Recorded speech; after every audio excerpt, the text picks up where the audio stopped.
Oke guys, kembali lagi ya bersama Mimin dari Zoo Official. Oke, sebelum kita ke ceritanya, kita intro dulu ya guys.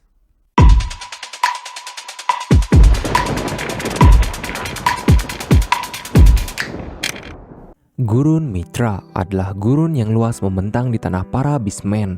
Legenda mengatakan kalau tanah Illustrious Legend yang tersembunyi berada di sini. Tanah itu dipenuhi dengan harta karun, peradaban dan sumber daya yang tak bisa dibayangkan. Dulu tempat itu selalu dikunjungi oleh para pengembara. Namun sekarang bahkan para beastmen pun tidak bisa menemukan tanah itu. Menyeberangi gurun ini sama saja dengan bunuh diri. Hal ini membuat menjadi salah satu area yang paling terpencil. Buktinya tidak ada orang yang nekat menyeberangi gurun ini. Banyak juga yang tidak kembali dengan hidup-hidup. Dikatakan kalau tanah suci dari Spirit Sword ada di sini, The Illustrious Legend pewaris Spirit Sword. Setengah milenium yang lalu, sebuah kota mitologi menguasai semua beastmen di puncak kejayaannya. Kita dibawa kilas balik sebelum Jin berangkat. Di sini Murakan menjelaskan kalau mereka dihancurkan dalam semalam. Illustrious Legends menjadi sombong dan tidak percaya dengan kekuatan dewa. Jadi mereka membuat kesalahan dengan menentang dewa. Bocah, kau sudah melihat kekuatan Demonic Stone kan? Itu hanya replika dari Omnistone. Kekuatan dari Omnistone yang asli ditempa dari kekuatan dewa. Dan itu cukup menghancurkan mereka. Puncak kekuatan para beastmen dalam semalam. Tapi tidak semua dewa menjauh dari mereka. Satu dewa merasa kasihan pada mereka dan dewa itu adalah Solderet. Solderet menyelamatkan beberapa dari mereka dan membuat kontrak dengan mereka. Nah, maka dari itu Spirit Sword yang kau gunakan hanya bisa dipelajari oleh Illustrious Legends. Dan Temar juga belajar dari mereka meskipun ia menjadi patriark pendiri Rakandel. Hampir tidak ada catatan tentang dirinya karena Zipfel menghapusnya. Meskipun dia leluhur pendiri dan pahlawan terbesar keluarga, tapi naasnya tidak ada tempat untuknya di Garden of Swords, ucap Murakan kala itu. Jin terus memikirkan perkataan Murakan. Ia bergumam, jika aku bisa ke sana, apa mungkin bisa belajar darinya, setidaknya satu kali saja. Lalu beberapa hari telah berlalu, tapi Jin sama sekali belum menemukan jalan ataupun melihat secercah harapan untuk menemukan tanah Illustrious Legends. 1 Desember 1796, Jin ia melihat siluet seseorang dari kejauhan. Ia pun bergumam, jangan-jangan aku sedang berhalusinasi. Hah? Tona bersaudara, ngapain mereka ada di sini? Gumam Jin. Tanpa babi bu, Tona bersaudara menyerang Jin. Ia berkata, sudah lama sekali ya kita tidak bertemu bungsu. Mari kita lihat sudah seberapa berkembangnya dirimu. Jin pun berusaha menghindari itu. Ia bergumam, sial, serangan pedangnya sangat berat. Tona bersaudara berteriak, kami sudah menunggumu sampai kau kelelahan. Jin pun berteriak, jadi begini cara kalian menyambutku. Sial, aku harus serius kali ini, gumam Jin. Jin pun yang dengan satset berhasil menjatuhkan mereka. Di sini Jin kalau serius langsung cepet banget ya ngalahin si Tona bersaudara. Emang beda level sih dari kecil. Jin pun berkata, sial, hanya ini saja kemampuan kalian. Kalian tidak memiliki kemampuan yang layak untuk melawanku. Jadi akan kuhabisi saja kalian dasar para sampah. Bajingan kau Jin, teriak Tona serempak. Jin pun segera melayangkan serangan eksekusi ke kedua saudaranya tanpa belas kasihan sedikit pun. Di sini Jin sangat menyayangkan hubungan mereka yang tidak bisa diperbaiki, bahkan di kehidupan kali ini pun sama saja. Kenapa? Kenapa mereka tidak menghilang? Bukankah ini semua hanya hayalanku? Ucap Jin. Dalam benaknya Jin berkata, sekarang sudah sehari, mereka tidak menghilang. Mungkin mereka bukan ilusi.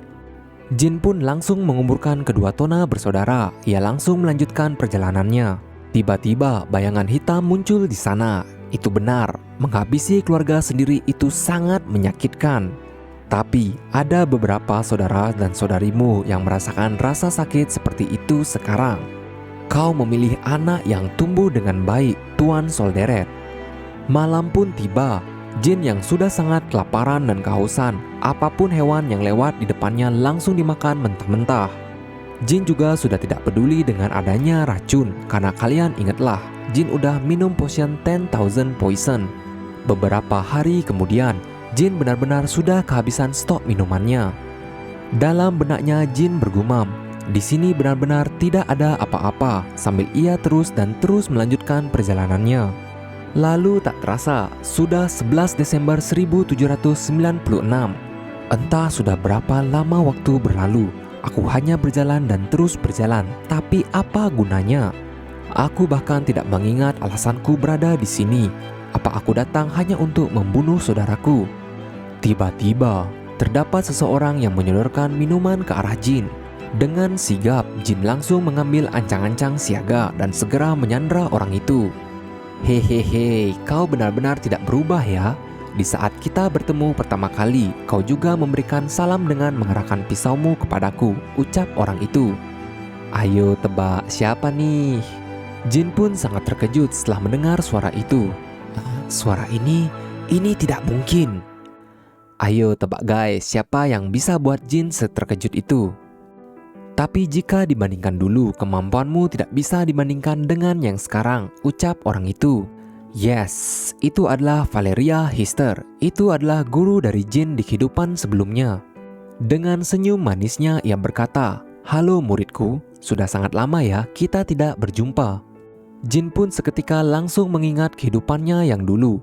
Valeria Hister, satu-satunya pewaris keluarga Hister. Penyihir bintang 7 dan guruku di kehidupanku yang dulu.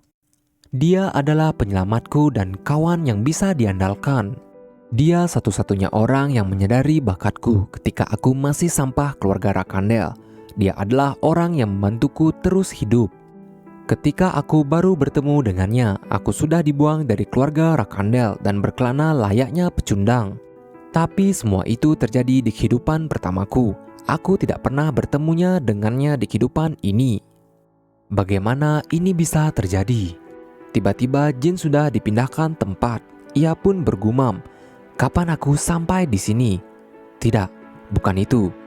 Penampilan guru yang ada di depanku sama seperti penampilannya ketika kami bertemu dahulu. Dia 2 tahun lebih muda dariku, jadi ini tidak masuk akal. Jin pun akhirnya membuka suara, "Guru, kurasa kau adalah ilusi kedua." Dengan santainya ia berkata, "Ya, kurasa memang begitu. Jadi minumlah ini. Di saat kau sudah fit, maka bertarunglah denganku. Karena dengan kondisimu sekarang, cukup serangan pertamaku akan dengan mudah menghabisimu Jin," ucap Valeria Hister. "Dan aku tahu kau sudah dilahirkan kembali, maka semangat juangmu melebihi diriku. Jadi minumlah dan segera lawan aku." Jin pun langsung meminum air yang diberikan tanpa ada rasa curiga sama sekali. Jin pun berkata, "Gerak-gerikmu sangat berbeda dengan guruku. Caramu berbicara juga, tidak perlu pedang, aku akan mengalahkanmu." "Oho, jadi kau tambah angkuh ya? Kau akan menyesali kata-katamu," ucap Valeria. "Kalau aku menggunakan pedangku untuk mengalahkanmu, maka aku akan menyesal. Menurutku, kau adalah segalanya bagiku dalam ilmu sihir dan akan terus begitu sampai aku mati," ucap Jin. "Kecerobohanmu selalu menjadi yang menarik muridku," sambil Valeria mengeluarkan spellnya. Melihat serangan itu, Jin sangat terkejut dibuatnya. Sial, dia benar-benar akan membunuhku dengan serangan itu. Aku sudah bertanding melawan guruku ratusan kali, tapi aku tidak pernah menang. Meski begitu, guru tidak pernah berusaha menghabisiku. Ini menarik, kau menghindari itu. Jin di sini menganalisis pergerakan gurunya. Ia berkata, masing-masing dari tombaknya memiliki kekuatan sihir 7 bintang. Tapi dengan jumlah mana yang ia miliki, dia tidak mungkin bisa terus-terusan menggunakan itu. Dilihat dari matamu, tampaknya kau mulai serius ya. Apa kau memperkirakan jumlah manaku? Tanya Valeria. Ini kesempatan terakhirmu. Tarik pedangmu atau kau akan benar-benar mati, ucap Valeria menegaskan. Tiba-tiba Valeria bergumam, sihir reflux ya. Tampaknya kau mendapatkan guru baru. Valeria pun angkat bicara. Katamu aku satu-satunya gurumu, tapi kau melakukan ini. Jin bergumam, dia sengaja mengatakan sesuatu yang menyakitiku. Itu benar, kau orangnya seperti itu. kau akan mengerahkan seluruh kekuatanmu ketika kau memutuskan untuk menghabisi seseorang. Dengan ledakan reflux yang sekarang, aku tidak bisa menyerap mana, bahkan dari satu tombak petirnya. Satu-satunya cara adalah celestial reflux. Aku harus mengulur waktu. Sambil melihat gurunya, Jin bergumam, aku membutuhkan 3 menit untuk menyempurnakan celestial reflux. Tentu guru akan beberapa langkah di depanku, tapi aku tetaplah muridnya. Serangan guru berikutnya akan datang sekarang. Ya, dan benar saja, sesuai perkiraan Jin, Valeria sudah menyiapkan spell keduanya. Terlihat rantai yang dibaluti sihir api keluar dari bawah kakinya. Rantai itu terus menjerat Jin, sampai Jin tidak bisa bergerak dibuatnya. Ini tidak mungkin. Kenapa bisa sejauh ini jangkauan sihirnya? Tidak mungkin dia memiliki mana yang cukup untuk merapal lingkaran sihir sambil mempertahankan 5 tombak. Ah, sial. Jadi begitu. Dari semua tombaknya yang benar-benar mengandung mana hanyalah 1. Aku telah jatuh dalam permainan guru. Tiba-tiba Valeria berkata, "Wow, ini benar-benar menakjubkan." Ucap Valeria Hister setelah memastikan Jin berhasil selamat dari serangannya. Bukankah itu tes? Tapi menurutmu, sampai kapan kau bisa bertahan dengan kondisimu itu, muridku? Jin pun bergumam, dia benar. Dengan sisa jumlah manaku, sangat mustahil untuk melawannya.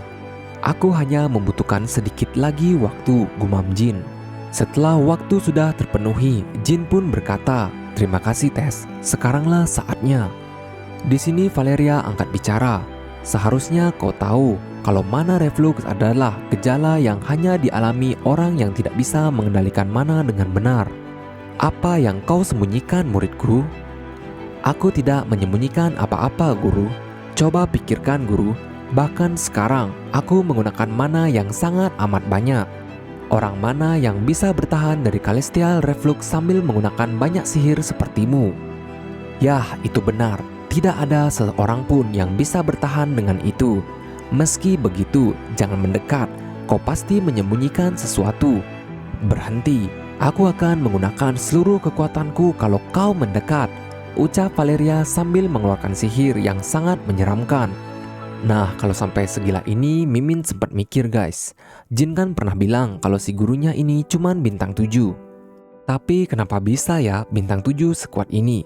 Sedangkan lawan Jin yang sebelumnya bintang 8 seperti Kedar Hall bisa ia kalahkan dengan mudah. Mungkin kalau ada yang tahu jawabannya bisa diskusi ya di kolom komentar. Oke, kita lanjut. Jin yang sudah tidak punya apa-apa lagi berkata, "Aku hanya ingin menatapmu dari dekat untuk yang terakhir kalinya." Sambil Jin bergumam, "Satu kesempatan saja, aku perlu satu saja." Celestial Reflux Spear sekedar alat untuk menemukan tombak yang asli. Jin di sini juga mengaktifkan transformasi topengnya. Di sisi lain, Valeria Hister juga sudah menyiapkan serangan terkuatnya.